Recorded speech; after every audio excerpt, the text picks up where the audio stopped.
On the surface, all the pomp and circumstance surrounding the debut of the second-generation Nissan Leaf makes little sense.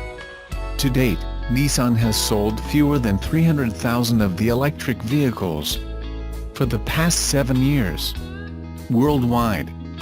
That's hardly the kind of volume automakers typically get excited about, and well below bogeys the automaker originally set for the car. But on September 6, Nissan brought dealers, VIPs and automotive journalists here from around the world to witness an outsized light and laser unveil of the new Leaf at the expensive Makuhari Messe Convention Center, one-time home of the Tokyo Auto Show. The invite list included media from countries where the Leaf isn't even available yet, and is unlikely to be near-term. So why all the fuss?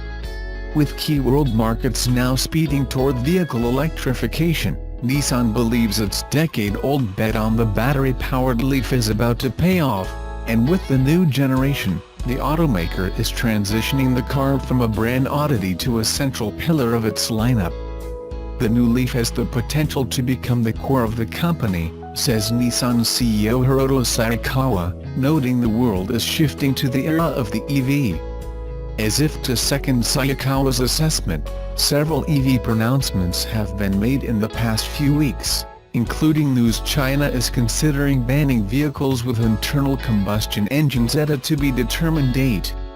It follows on the heels of similar pronouncements from France, the UK, the Netherlands and Norway, promising to prohibit ICE vehicle sales by as soon as 2025. Jaguar Land Rover last week said it will electrify its entire lineup by 2020, and BMW confirmed plans for 25 electrified vehicles, included a dozen battery electric models, by 2025. Mercedes says it will offer electric versions of each of its cars and CUVs by 2022, and Volkswagen is targeting battery electric vehicle sales of 3 million units worldwide by 2025. A trend, plus a strategy to position the Leaf as more than just an EV, have Nissan bullish on sales of the small battery-powered sedan and additional models to come. Central to the Leaf strategy is the most complete application of Nissan intelligent mobility technology to date. NIM is a suite of features that includes an electric powertrain, driver assist systems such as adaptive cruise control, lane keeping and automatic braking, and the latest in connectivity technology the automaker says will change the car ownership paradigm, making driving easier and improving the lives of those who buy the new model. Calling the Leaf an EV doesn't tell the full story or represent its massive potential, says Daniele Schillaci, Executive Vice President Global Marketing and Sales, predicting that once consumers get a look at all the 18 version has to offer, sales will double worldwide and possibly triple in Japan. The new Leaf is the future of Nissan. Renault-Nissan-Mitsubishi Alliance CEO Carlos Ghosn echoed that sentiment days after the Leaf unveil, promising the launch of 40 vehicles over the next 5 years that will offer various levels of autonomous drive, including full autonomy by 2022. The 18 Leaf measures 106.3 inches, 2,700 mm, in overall length, rides on a wheelbase of 175.0 inches, 4,445 mm, and a 69.7 inches, 1,770 mm, wide, dimensions that are all within an inch of those of the existing model.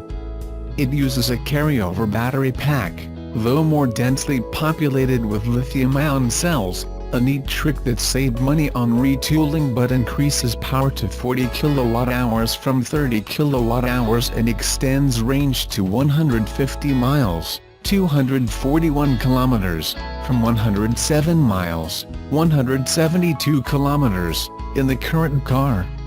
Range was a sticking point for some consumers with a first-gen Leaf, Nissan admits, and although the new model falls short of the 200-mile, 322-kilometer mark, a milestone surpassed by the Chevrolet Bolt and Tesla Model 3, Executives believe it hits the pricing range sweet spot.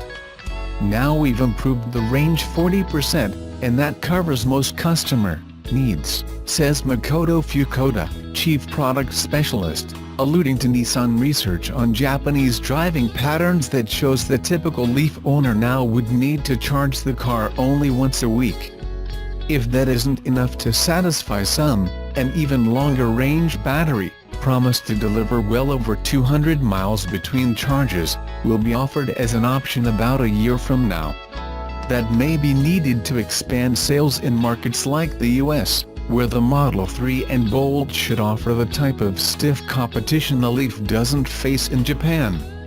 The electric motor also is more powerful, listed at 147 horsepower and 236 pounds-ft, 320 Newton-meters, or torque, hikes of 38% and 26%, respectively.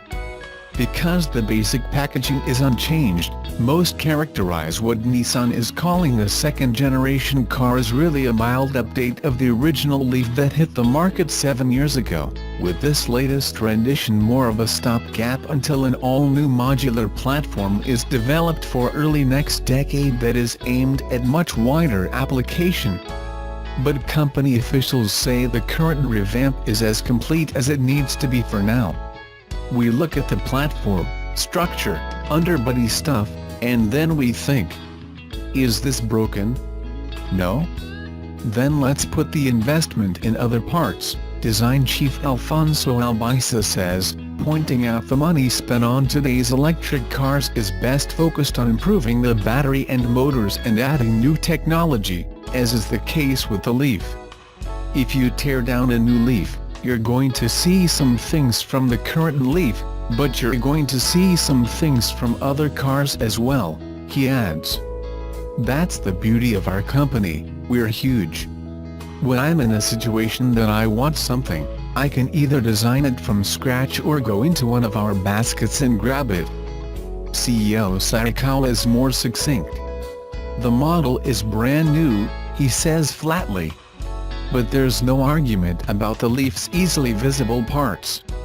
The revamped car now better fits with the rest of the Nissan stable and signals the automaker believes EVs are mainstream enough that it is no longer necessary to stand out from the crowd.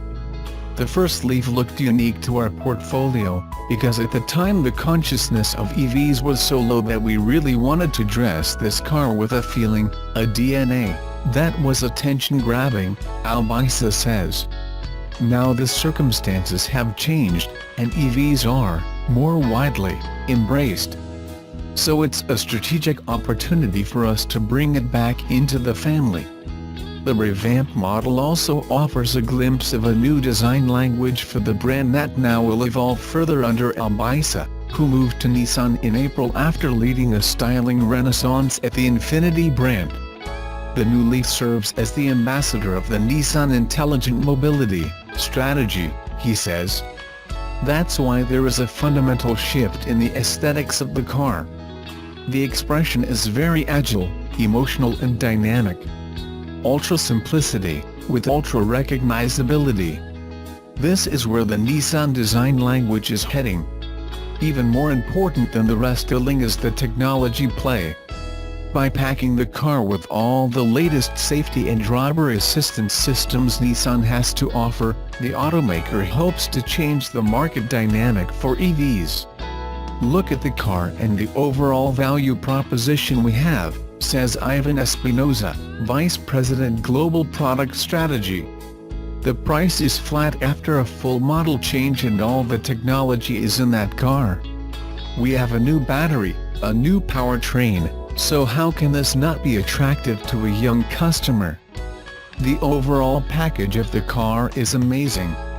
Schillaci says the sky's the limit when it comes to Leaf sales, once buyers discover the car is packed with capability that goes well beyond battery power. This is the most advanced technology product in the world, he says. Nissan has sold just over 283,000 Leafs globally since the car's 2010 inception, including 113,000 in the US and about 80,000 in Japan. officials are reluctant to forecast demand beyond saying global sales will double, which based on the average over the past 7 years would mean about 80,000 units annually. The automaker sells the car in 49 countries today and plans to broaden its reach to 60 markets over the next few years. The Leaf will continue to be built in Japan, the UK and the US. What's next? Not everyone is bullish on the near-term future of EVs. Even the most optimistic scenarios put sales at fewer than 9 million units annually worldwide in 2024, points out Auto Forecast Solutions, a forecasting partner of Ward's Auto. That would account for only about 8.1% of the global market, says AFS, which is even more pessimistic, projecting EV demand at about only 2.3 million units annually by mid-decade. But even the most pessimistic outlook is a growth track the Leaf can ride on, and that has Nissan doubling down on EV technology, with GHOSN announcing plans for 12 battery-powered vehicles by 2022. To achieve that, the alliance will engineer an all-new, scalable EV platform that will underpin vehicles from a variety of segments, including a small, A-segment, affordable CUV to be developed by EGT, Renault-Nissan's new joint venture with Dongfeng Motor in China. That vehicle is slated for production at Dongfeng's plant in Shan beginning in 2019. Range of more than 373 miles, 600 kilometers, is promised by 2022, based on European and EDC drive cycles, with a 30% reduction in battery cost from 2016 levels. Quick charging times will be reduced to 15 minutes for 143 miles, 230 kilometers, of range, up from 56 miles, 90 kilometers, today.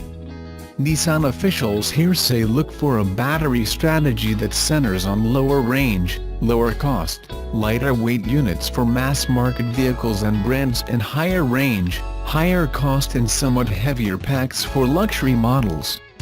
Executives here say every brand in the chain, including luxury marque Infiniti and budget brand Datsun, is eager to add EVs to the lineup, but they shy away from revealing any specifics. Of course we are studying this, Schillaci says. When all this will make money remains unclear, but executives say the profitability picture is improving already with the new model, and Nissan's years of experience from being on the forefront of the emerging EV market gives it a leg up on competitors now scrambling to catch up. We are business people, so we are not making things that won't project to profits, says Philippe Klein, Chief Planning Officer. We are developing our EV profitability. Clearly, in the first generation, when you have to make all the investment from zero, it is difficult to make money. But I expect going forward the electric vehicle will not be a profit handicap. Global warming, air quality, concerns, and pressure on emissions is making the case for electric vehicles more and more obvious, he adds. Personally, I see a tipping point coming in the next decade. And, you can expect us to defend our position and expand our lineup.